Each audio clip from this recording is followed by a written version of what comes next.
sikat ng araw ay isang simbolo ng biyaya, pag-asa, at liwanag sa ating lahat. Ngunit lahat ba ay mapalad at pinalad na magkaroon ng magandang buhay?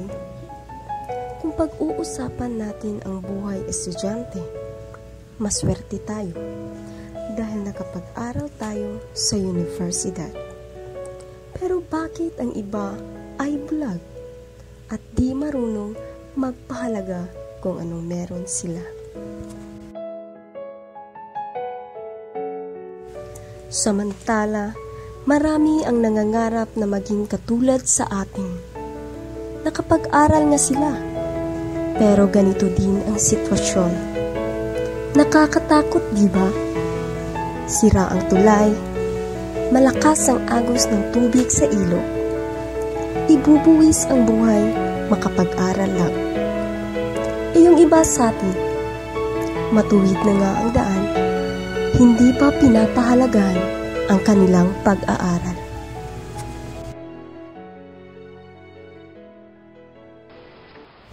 Sa malayong sityo sa dulo ng Barangay Tamarindo, Almeria, may isang bata na pursigido mag-aral kahit mahirap at malayo ang daanan patungo sa kanyang paaralan.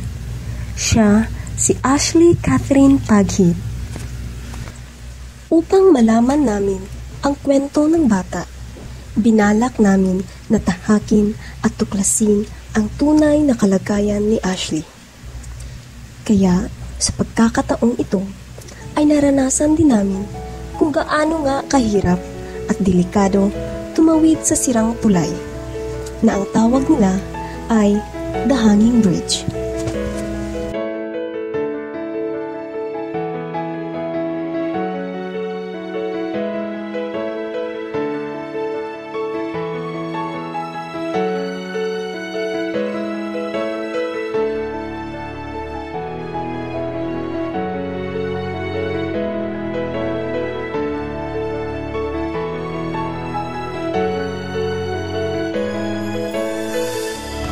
Naranasan din naming maglakad sa maputik at mabatong daan.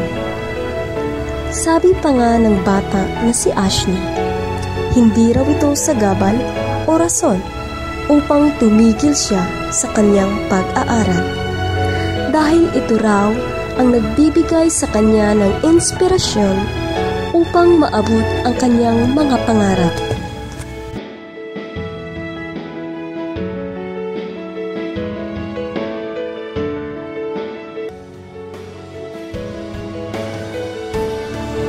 Sa nakikita nyo ngayon, hindi lang ang mga estudyante ang naghihirap tumawid, kundi ang lahat ng mga taong naninirahan sa lugar na ito. Bata man o matanda ay parehong makakaranas ng kahirapan. Pero kung tayo ay may determinasyon, pangarap at ambisyon, lahat ng pagsubok ay kakayanin at gagawing inspirasyon sa buhay natin.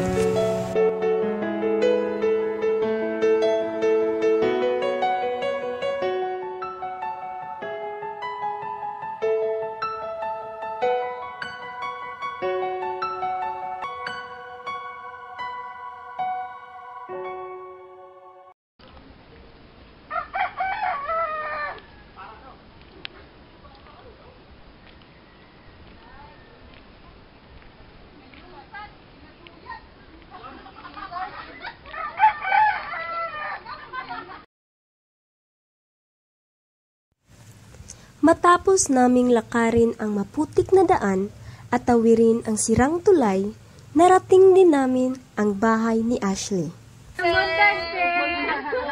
Dayon. Yeah, sige go. Unsa may kanang pangalan mo te? Norma. Sige. Nya. Tuwa Pila mo ka imong anak te? Nya. Ang imong bana te unsa may sa pangabuhi ninyo? Kung naa sila'y Galubuglo. trabaho, kung man siya mas Nya ikaw te? Tara dali sila. Ah. バレる。 Ma'am. バレる。 Ma'am. バレる。 Ma'am. At nang matapos naming makausap ang ina ni Ashley, ay sinamahan na namin siya at ang kanyang dalawang kaklase patungo sa kanilang paaralan.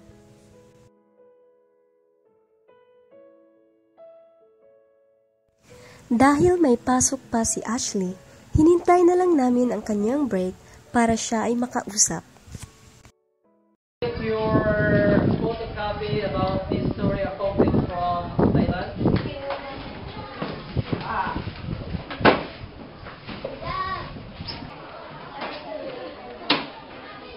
Okay, we have here a story from Thailand, a folktale from Thailand. What is the title? Okay.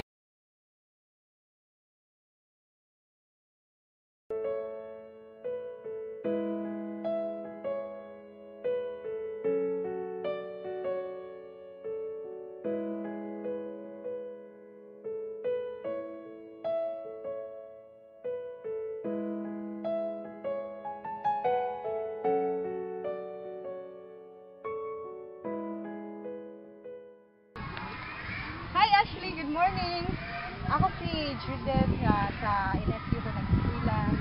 Pwede ba ni mo isulti kung unsang nato mabuhan sa inyo? Experiensyahan, ikan sa inyo, panunod-eskwelahan, nga-eskwelahan ko ito nga sa inyo ha. Kapoy kayo, pero so, bisag unsa ka kapoy, porsigido gyapon ka nga sila. Idwanin mo po ito grade 6. Unsa man na kay mga na-achieve ng mga award. Unsa man ka dito sa inyong eskwelahan, pwede mo ito gitamo?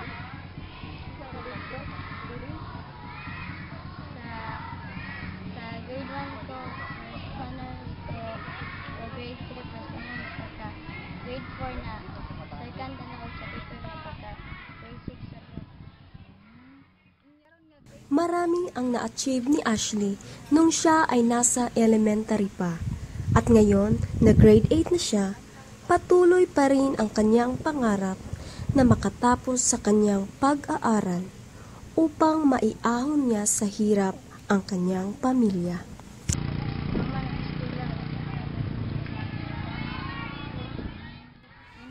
Sa kanyang paglalakbay daw, ay baon-baon niya ang kanyang mumunting pangarap na makatapos sa kanyang pag-aaral. Gusto niyang maging isang guro upang makatulong siya sa kapwa mga bata. Mo tudlo ka para makatudlo ka sa makatabang po kang tudlo sa mga bata ano. Sa araw-araw daw niyang pagising, hinihiling niya sa Panginoon na bigyan sana siya ng lakas upang lakbayin ang daanan patungo sa kanilang paaralan. Pila man mo ka oras maglakaw? Masay makausap pa rin. Sa ka-oras.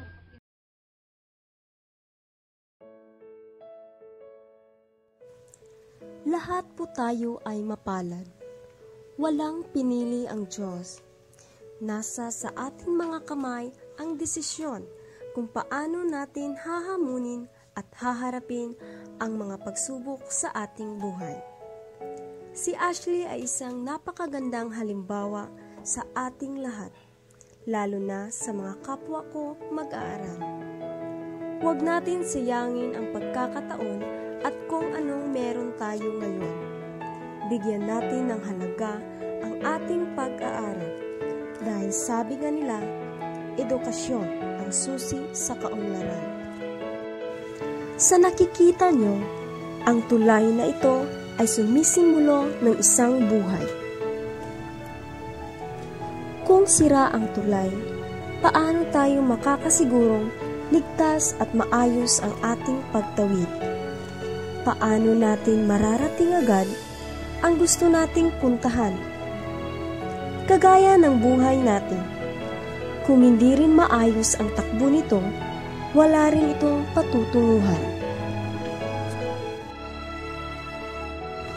Nawa ay nagbigay ng inspirasyon at gabay sa ating lahat ang palabas namin ngayon. Maraming salamat po.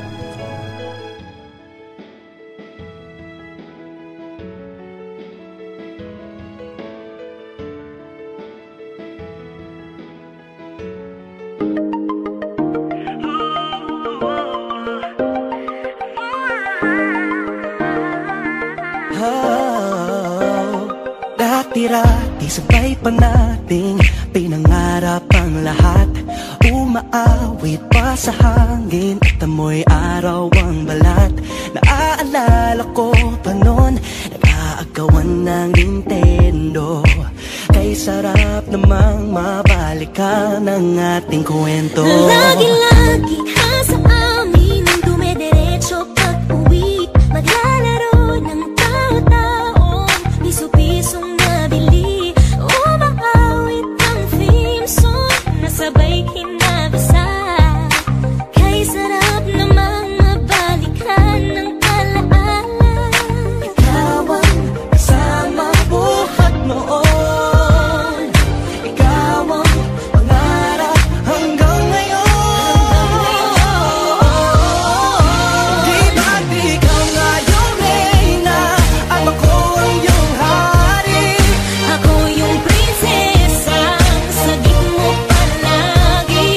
Ngunit ngayon'y marami nang nabago't nangyari.